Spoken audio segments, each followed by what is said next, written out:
डोकं दुखतं. बरेच लोक बघा सारखं सतत सांगत असतात, आमचं सतत डोकं दुखतं. मायग्रेनची लोकं सांगतात, आमचं अर्धं डोकं दुखतं. अगदी घाव घातल्यासारखं बऱ्याचदा डोकं दुखतं.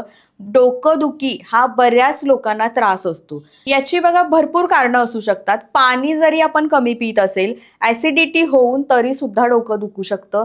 जर जेवण पचत नसेल, पोट साफ होत नसेल, तरी सुद्धा पित्त होऊन सुद्धा डोकं दुखतं.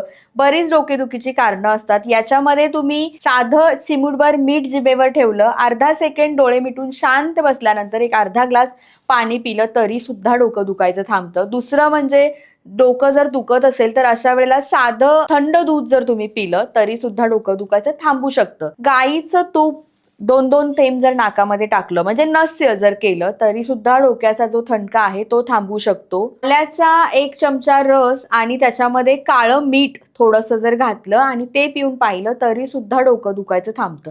खूपच घाव घालत असेल तर अशा वेळेला गूळ आणि पाणी जरी तुम्ही पिलात तरी सुद्धा डोकं दुखायचं थांबतं. डोकेदुखीची बरीच कारणं असतात. हे सगळं करून सुद्धा जर डोकं दुखायचं थांबत नसेल तर खाली आमचा नंबर आहे. कॉल हा फ्री आहे. एकदा कॉल करा आणि आणखी घरगुती उपाय जाणून घ्या. गरज वाटल्यास वैद्यांचा सल्ला घ्या.